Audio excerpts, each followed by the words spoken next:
sirkunstansya na napagkikita natin dito. Actually, nagkaroon ng konting siguro hindi pagkakaintindihan sa mga kasama po natin sa Senado, pero ito po yung talagang paramat ng Senate Blue Ribbon Committee. Kanina, nandito si Senator Robin, Senator Amy Marcos, maging kahapon, tumampo ang puting Senator Robin Padilla para tingnan at magkaroon ng ocular inspection dito sa ating kinalalagyan sa ngayon. So kung ano man po yung kaguluhan nila, dahil bukas ay special session na ng Senado, tinatawag ng Palasyo. At alam natin na ito ay patungo sa pagbabago ng liderato ng Senado. Hindi lamang sa liderato ng Senado, ngunit ito rin patungo na sa pagbabago nila noong liderato ng Blue Ribbon Committee. Kaya po minabuti namin na kunin ang pagkakataong ito dahil maring ito na ang huling pagpapahayag ng ating mga buting sundalo, ang ating mga bayani na nagsalita noong unang Blue Ribbon Committee hearing. Ngayon may karagdagan na 4. Nakasama natin, papakilala mamaya ni Atty. David Baligon. At mamaya ipapagpatuloy nila yung naantalang presentasyon na dapat nilang ipinagpatuloy nung nakalaang Blue Ribbon Committee hearing na isinagawa ng Senado. Napaka-delikado po ang sitwasyon ng ating bansa. Napakagulo ng sitwasyon ng ating bansa. Ang mga demokratikong institusyon katulad ng Senado ay binabagoy, ginigipit, maging ang mga senador. Yun lang kung pagpunta nila dito ay marami ng mga pagnanakot na naganap, maraming pagigipit, kaya marahil iniiwan natin sa kanila yan na pag-usapan at tingnan kung ano ang kanilang gagawin bilang grupo. Pagkos, hindi mo dapat mahinto ang paglabas ng katotohanan. Wala naman tayong ibang gusto kung hindi sabihin talaga kung ano ba yung usapin ng pera, kung ano ba yung usapin ng pondo delivery ng maleta. Kung naalala nyo, halos mag-iisang taon na, etong July, magkakaroon ulit ng SONA ang sabi, imbestigahan, alamin, ang eksaktong salita, maya naman kayo. Ngayon ho, mag-iisang taon na, kaming mga nasa harap ninyo, lahat kami nakasuhan na. Yung mga nagsasalita ng korupsyon, yung mga naglalabas ng katotohanan, ang nakakasuhan. Doon sa flood control scandal, ang meron ng kaso siguro 6 sa mga kilalang tao.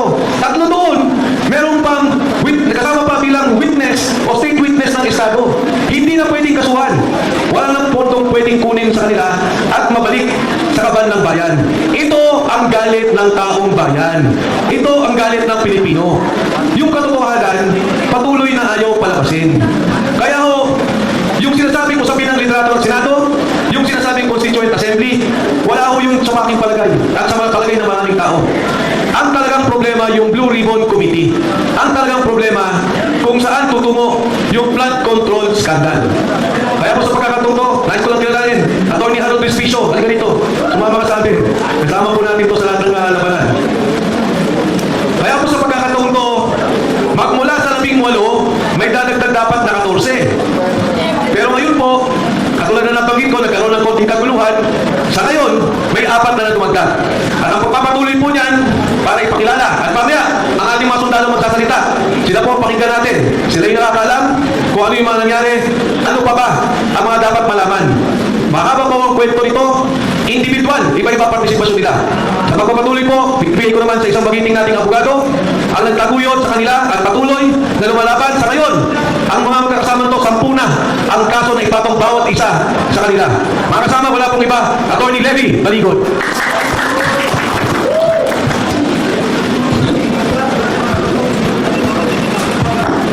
Magandang hapon po sa inyong lahat. Dumating po kami kanina kasama ang 22 na dating sundalo rin at dating mga empleyado ni Ginoong Santiago para sagutin namin ang paanyaya ng Blue Ribbon Committee na pinamumunuan ni Senator Pia Cayetano at ni Senator Marcoleta. At makita niyo po, alas 10, tumupad kami sa kanilang imbitasyon. Pero alas 2 na ay wala pa sila. At naiparating po sa amin na matindi ang panggigipit, pananakot. Kaya hindi yata sila nakarating ngayon. Kung ang ating mga senador ay not subjected to such pressures, ganoon na rin po ang maaari naming sabihin na sa ilang buwan na, araw-araw, ay tinatakot ang ating mga witnesses, no? Itong mga 18 plus 4 na witnesses natin. Araw-araw po yan, dumadaan kami sa pananakot, dumadaan din po sila sa panunuhol, no? Siguro sa hapon na ito ay hihingi ako ng ilan sa kanila na babasahin ang kanilang initial na affidavit. Dahil kung maalala po ninyo, noong June 4, ay hiningi ni Senator Marcoleta na mag-execute ng individual na affidavit. At ilang gabi na po akong napupuyat, iniisa-isa ko sila. At sa katotohanan, kanina umaga lang ako natapos na mag-print dito sa initial nila na affidavit. Hindi ko pa po naisali sa kanilang affidavit yung mga picture, no, na ibinahagi nila sa akin. I-introduce ko muna yung mga bago nating kasamahan, no? Dahil alam niyo na yung 18 na nauna. So unahin ko ipakilala sa inyo si former Sergeant Jeron Valderrama, no? Dati itong miyembro ng Philippine Marine Corps. Ito ay honorably discharged, ha? Baka sabihin na naman nila, dishonorably discharged. Honorably discharged po ito dahil nagkasakit siya. Nagkasakit siya dahil ilang buwan siyang na-assign sa Mindanao noon. Sa Tipo-Tipo, sa Albarca, hanggang sa Maluso, sa Lantawan, no? At doon siya nakakuha ng kanyang sakit. Inilipad siya sa Piluna. At pagkatapos noon ay pinayuhan siya ng kanyang official na pwede siyang magpa-discharge na lang, honorably. At pakinggan po natin ang konting kwento muna niya kasi kakarating lang niya sa Manila kagabi. No? Kakarating lang niya sa Manila kagabi. Hindi pa kami nagkwentuhan ng gusto. Pero fresh from him. Fresh from him ay magkwento siya kung ano yung kanyang naranasan noong empleyado siya ni Zaldico. No, Jeron? Salamat po sa inyong lahat, mga kabayan, mga Pilipino. Ako po si Jeron Gabriel Valderrama. Bali po, tama po sa dati na gagawin po lang namin sa balikan lang po namin dito sa Manila ng mga probinsya. Year 2009 po, bali po ako sa Philippine Marine Corps hanggang 2011 po. Doon naman po kay former Province Manager ni Santico, Pipo Sesi, nagpasok po ako doon ng July 22, 2024 hanggang end of December 2025. Sa loob po na isang taon at 6 na buwan, ang mga narasan ko na mapag-deliver ng mga mali-malita na sinasabi ng aming mga kasamahan, una-una po kay former speaker, dyan po sa supporting Narik Street, South Province Park po. Bali po dalawang beses po ko dyan nakapag-deliver. Yung una po, bali tatlong kami sa sakyan. Ako yung security door sa Lidcar na private po door, si Henry Bopina. Then nakasali po sa akin yung dalawang A na sinasabi ng mga kasama na sila dyan po sa strada at Markexay. Tatlo po kami noon. Ang nalaman po noon is nasa 30 na maletas na mostly po kami noon ay 4 large. Large amount po. Then yung sumunod po doon sa sabi kong lugar, kami lang po ni Markexay and then si Ranjit Pada, yung driver ko po noon. Bali, ang delivery po namin doon sa 14 na street, hindi po bababa sa 7 na misa po yun, may small, medium, and large. At sumunod po kay Senator Erwin Tulfo, dito po sa, nung time po yun, may meeting po ng si boss, dyan sa may Mari Restaurant, sa may Tomas Morato, Timog, Quezon City. Kami po yung, ano noon, advance team po. At meron pong meeting sila doon. Nung dumating na po, sina Senator Erwin at si boss, sila po yung unang pumasok doon sa pintuan ng restaurant, pumasok doon sa loob. Then, yung dalawa pong sasakyan na parehas silid na white van, mabilis na po yung transaction na paglilipat ng dalawang medium size na maleta. Executed, ano po noon ay 40 to 50 million ang laman. Then, ang sumunod po noon na experience ko sa deliver ay doon po kay Comelec Chairman George Garcia. Yan po sa, galing po sila ng Gasyang Tower, no? Then kami, andun kami sa may corner, sa Peria Estate, Corner de la Rosa. Bali, ang kasama ko po si Markexay at si Ranjit Patapunet. Nandang po namin ay yung hand carry na paper, hand carry bag na quality team. Kasi, atong pa ko sa unahan, ang una po lumamit sa amin ay yung driver niya. Then, binuksan ni Markexay yung doon sa right slide door, pinabuksan sa driver ni George Garcia. Then, pagkalagpas po ng mga ilang metro, magkasalubong po sila ni George Garcia, then lumapit din po si Chairman George Garcia, then binuksan po ulit ni Markexay yung sliding door, then inabot po yung receiving copy. Yun po nasa ko doon. Then, tinanong ko po si Markexay, sabi ko, Smart, magkano po ba yung laman ng handler na yun? Sabi natin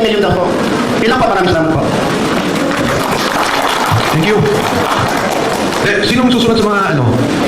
Oh, ganito ako, no?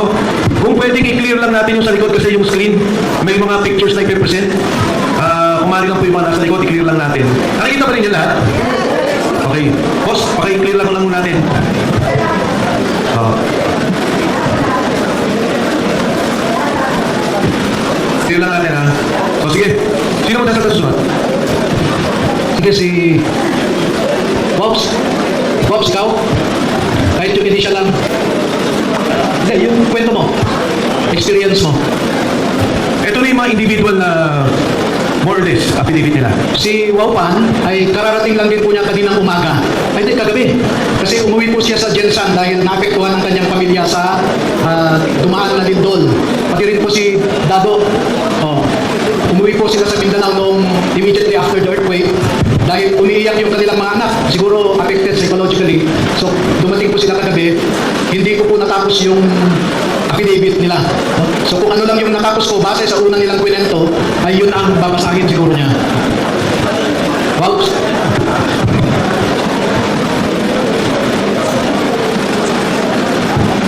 Magandang hapon po sa lahat.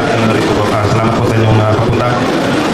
Ako po si Roosevelt Makasasaupan, Pilipino, nasa 8 gulang at ininirahan sa Taguig City. Matapos na makapanumpa na ayon sa batas ay nagpapahayag at nagsasalisay ng mga sumusunod.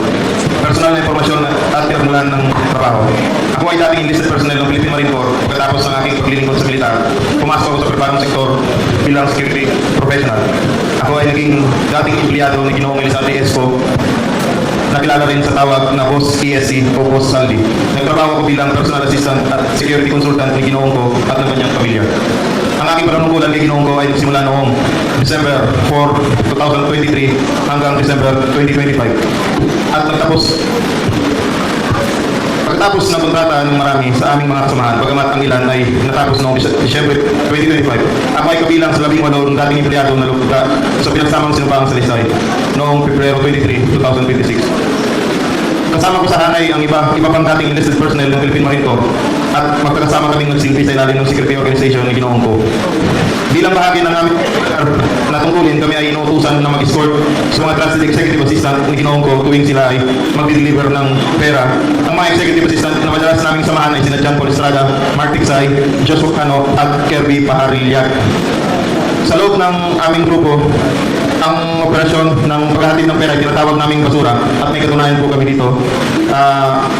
May screenshot po kami ng message po na talagang basura po ang tawag namin sa pera. Later on siguro ipakita namin sa ito.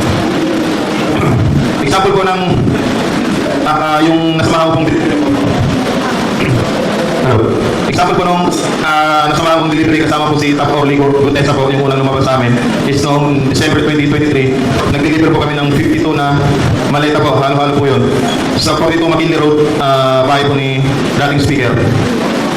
Kasama ko rin po doon sila Bernard Cumban, Romel Galapon, Cecilio Laroder at si Tap Denny Voluntate po. At saka yung isa pang nasaksihan ko po ay yung pagpunta po ni Sekretarya Mina Pangandaman sa Horizon Hawk na kumuha po siya ng 2 maleta. Inutusan po kami ni John Paul Estrada po, kami dalawa po ni Sarge Tube. Pinaba po namin galing sa 56th floor papuntang basement 2 or 3 po yun. Then kinarga po namin sa sasakyan ni Sekretarya Mina Pangandaman yung 2 small or medium size na maleta po.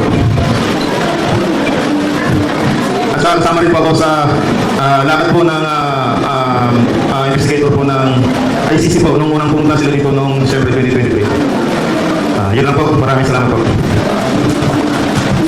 Ang isusunod ko pong ipakilala sa inyo ay isa na namang karagdagan sa 18, si Caprino Ibasco. Siya po ay 15 years sa Philippine Marines.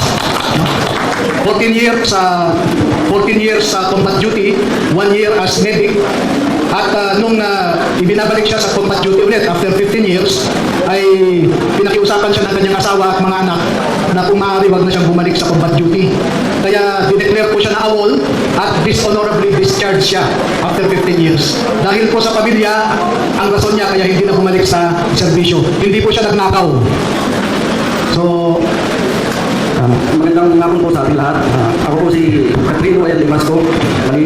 Nakapasok po ako, ay nakapagtrabaho po ako kay dating Congressman Rizal Tico noong 22 July 2024. Ang naging trabaho ko doon ay una po, nakapag-abot po ako ng pinmalitang pera sa Horizon pa po sa 56 floor sa unit po ni Rosaldi. Nakapag-security store din po ako sa ICC. At pagkatapos po mula March hanggang August 2025 ay assigned po ako sa bahay ni dating Congressman Rizal Tico. At ang trabaho ko po doon ay nagbantay po ako ng mali-malitang pera doon sa bahay niya sa loob ng 6 na buwan po. At ang huling trabaho ko po, pagbalik ko po ng August, may pinatrabaho po sa akin si Sir Dominguez nung pumutok na po ng issue nito. Pinatago po sa akin yung parang equipment po o machine na nakaka-receive po ng text and call na si Rosaldi lang daw po ang meron doon sa kasing speaker. Bali, tinago ko po doon po sa loob ng camp pag nandun ng mga ilang araw. Tapos pinalipat po sa akin sa bahay po ni Sir Dominguez sa Perdido po. Ayun naman po. Maraming salamat po.